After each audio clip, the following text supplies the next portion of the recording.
जय Hind everyone. I hope आप सभी की तैयारी बहुत अच्छी चल रही होगी।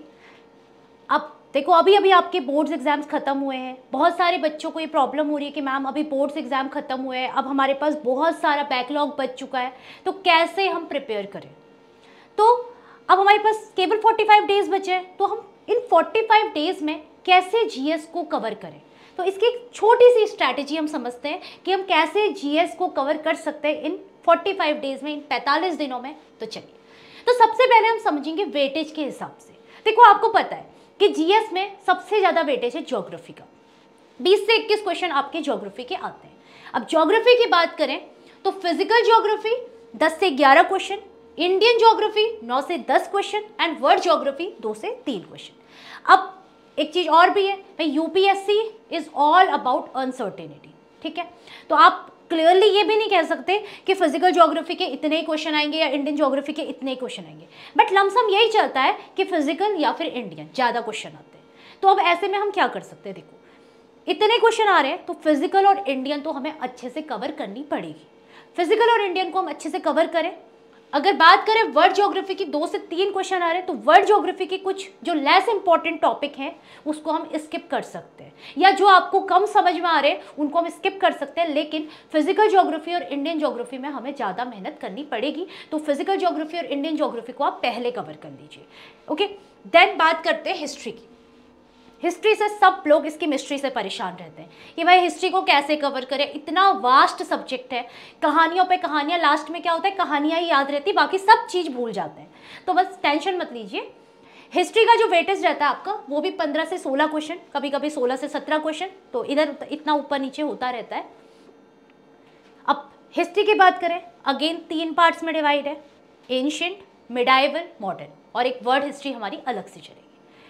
अब पिछले 2-3 सालों से हम ये देख रहे हैं, पैटर्न ऐसा हुआ है कि एंशिएंट का वेटेज ज़्यादा हो चुका है बजाय मॉडर्न के।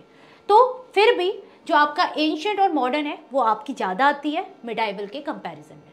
तो एंशिएंट आपके 7 से 8 क्वेश्चन, मिडाइवल आपकी 2 क्वेश्चन, अगर बात करें मॉडर्न की तो 5 से 6 क्वेश्चन। वर्ल्ड हिस्ट्री के याद है इससे पहले बार के ही पेपर में 4 क्वेश्चन आए हैं, तो इसको भी हम इजी नहीं ले सकते कि भाई चलो छोड़ो कोई नहीं वर्ल्ड हिस्ट्री छोड़ देते हैं, ऐसा नहीं हो सकता क्योंकि 4 क्वेश्चन बहुत मायने रखते हैं। तो भाई इसके कैसे करें, तो पहले तो बात कर लो मिडाइवल की। तो देखो मिडाइवल में मैं आपको साफ साफ बोलूँगी, पूरी मिडाइवल पढ़ने की ज़रूरत नहीं है, केवल भक्ति सूफी मूवमेंट पढ़ लो और विजयनगर एम्पायर के बारे में पढ़ लो। भक्ति सूफी और विजयनगर एम्पायर, अगर किसी ने पहले से हिस्ट्री पढ़ी हुई है, हिस्ट्री उसकी अच्छी खासी स्ट्रॉन्ग है, तो कुछ दिल्ली सल्तनत के रूलर हैं जैसे बलबन के बारे में, इल्तुतमिश के बारे में, अलाउद्दीन खिलजी के बारे में आप लोग पढ़ सकते हो। मुगल्स में आप लोग अकबर के बारे में, औरंगजेब के बारे में पढ़ सकते हो, अगर आपने पहले से पढ़ा हुआ है तब। अब आपके पास अगर 45 डेज का ही टाइम है और आपने नहीं पढ़ा है तो आप केवल इन 2 टॉपिक को ही कवर करिए। कौन से, एक विजयनगर एम्पायर को और एक भक्ति सूफी को। क्लियर। दूसरा वर्ल्ड हिस्ट्री। अब देखो अगर 4 क्वेश्चन इससे बन रहे हैं तो यानी इंपॉर्टेंट है, लेकिन वर्ल्ड हिस्ट्री का ना कुछ लिमिटेड टॉपिक है, मैं देख रही हूँ पेपर्स में वो 4 आपके टॉपिक क्या क्या है। एक तो industrial revolution, French revolution, Russian revolution और आपका अमेरिकन रेवोल्यूशन। क्वेश्चन यहीं से बन के आते हैं और इतना टफ भी नहीं है, आप पढ़ोगे तो इंटरेस्टिंग भी लगती है वर्ल्ड हिस्ट्री, आपको ज़्यादा अच्छी समझ आएगी वर्ल्ड हिस्ट्री बजाय अदर हिस्ट्रीज़ के। तो आप लोग वर्ल्ड हिस्ट्री के ये 4 टॉपिक कवर कर लीजिए। कौन कौन से बोले मैंने, एक तो इंडस्ट्रियल रेवोल्यूशन, दूसरा रशियन रेवोल्यूशन, फ्रेंच रेवोल्यूशन और अमेरिकन रेवोल्यूशन। तो वर्ल्ड हिस्ट्री की चिंता बिल्कुल खत्म हो जाएगी। फिर बात करते हैं मॉडर्न की। अब मॉडर्न तो अपने आप में काफ़ी वास्ट है और सबसे इंपॉर्टेंट डेट। तो मॉडर्न में कुछ बैटल हैं जो आपको पढ़ने ही पड़ेंगे।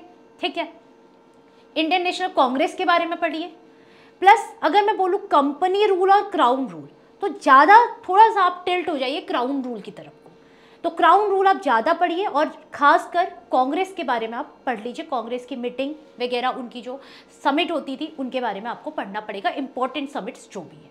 ठीक है, मिडाइवल के बारे में मैं ऑलरेडी बता चुकी हूँ कि स्किप कर लीजिए, सिर्फ 2 टॉपिक पे ध्यान दीजिए। एंशिएंट, जो कहते हैं बच्चे याद ही नहीं हो रही है मैम कितना पढ़ लिया, एंशिएंट याद ही नहीं हो रही, तो एंशिएंट में भी देखो एक तो पढ़ लो आईवीसी को, दूसरा पढ़ लो बुद्धिज़्म और जैनिज़्म की जो काउंसिल है उनको, प्लस बुद्धिज़्म की जो इवेंट है ठीक है, थोड़ा सा वो पढ़ लो।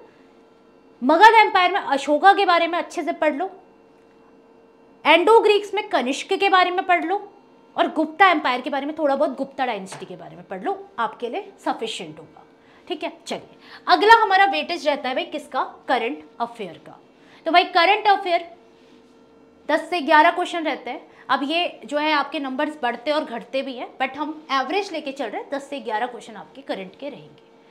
तो करंट में क्या करें, कुछ नहीं करें, अर्पित चौधरी सर के चैनल पे ऑलरेडी वीडियो अपलोड हो चुकी है, जतिन सर पढ़ा चुके हैं, आप उससे पढ़िए। उसके अलावा जो इंपॉर्टेंट चीज़ें जैसे आपके नेशनल रिलेशंस, एक्सरसाइजेज हैं, प्लेस और पर्सन जो भी आपके न्यूज़ में है, इंपॉर्टेंट आपकी काउंसिल्स हैं जो, और डेट एंड थीम, तो ये इंपॉर्टेंट है। इंपॉर्टेंट काउंसिल जैसे अभी G20 न्यूज़ में था, तो यही सब आपकी जो भी हमारी जिस कंट्री के साथ हमारे अच्छे रिलेशन चल रहे हैं या जिनके साथ हम ज़्यादा न्यूज़ में आ रहे हैं उनके बारे में पढ़ लीजिए। और एक्सरसाइज तो आपको पता ही है कितनी इंपॉर्टेंट है, कौन सी एक्सरसाइज कहाँ हुई, क्या हुई, इसके बारे में पूछा जाता है। रिपब्लिक डे परेड के बारे में देख लीजिएगा, बेस्ट डब्ल्यू का देख लीजिएगा, तो ये सब चीज़ें आपसे पूछी जा सकती है पेपर में। नेक्स्ट पॉलिटिकल साइंस, तो पॉलिटिकल साइंस के भी हमारे 3 से 4 क्वेश्चन हमारे आते हैं। अब 3 से 4 क्वेश्चन के लिए क्या हम पॉलिटी को स्किप कर सकते हैं, कितना स्किप करोगे, हिस्ट्री तुम स्किप ही कर दो, है पॉलिटी स्किप ही कर दो, इकोनॉमिक्स को स्किप ही कर दो, ऐसा नहीं चलेगा ना। या तो फिर तुम स्किप करने की तब सोचो जब तुम्हारा साइंस बहुत ही अच्छा है, इंग्लिश में तुम्हें पूरा विश्वास है कि हम ही मतलब इंग्लिश के ज्ञाता है, तो तब ये चीज़ सोच सकते हो। लेकिन अगर नहीं हो तो समझो क्या करना है। पॉलिटिकल साइंस में आप making of Indian constitution, salient feature, fundamental rights को, डायरेक्टिव प्रिंसिपल स्टेट पॉलिसी और पार्लियामेंट को पढ़ लीजिए अच्छे से, यानी प्रेसिडेंट और पार्लियामेंट, इसको आप अच्छे से पढ़ लीजिए। और बिलीव मी पॉलिटिकल साइंस बहुत ज़्यादा इंटरेस्टिंग है, मज़ा आएगा पढ़ने में, कोशिश करिए और जल्दी निपट भी जाएगी। ठीक है, नेक्स्ट इकोनॉमिक्स, 1 से 2 क्वेश्चन। अब इसके लिए पूरी इकोनॉमिक्स तो बेवकूफ़ी है पढ़ना, तो क्या करो, बस 2-3 टॉपिक पढ़ लो। एक तो 5 ईयर प्लान, छोटा सा टॉपिक है, ठीक है, और नीति आयोग, ये उससे भी छोटा टॉपिक है। तो 5 ईयर प्लान और नीति आयोग को अच्छे से तैयार कर लो। और अगर आपके पास ये सब तैयार है तो एक बार इम्पॉर्टेंट ऑर्गेनाइजेशन पढ़ लो। ठीक है, इससे ज़्यादा आपको पढ़ने की ज़रूरत नहीं है। तो आप इन टॉपिक्स को अगर ढंग से पढ़ लेंगे तो आपका जो है 45 डेज में जीएस का सेक्शन अच्छा कवर हो जाएगा और आप अच्छा स्कोर भी कर लेंगे जीएस में। बाकी अपने और अदर सब्जेक्ट पे मेहनत करिए। तो आई होप आपको ये पसंद आया होगा। तो मिलते हैं आपसे नेक्स्ट क्लास में। जय हिंद, जय भारत।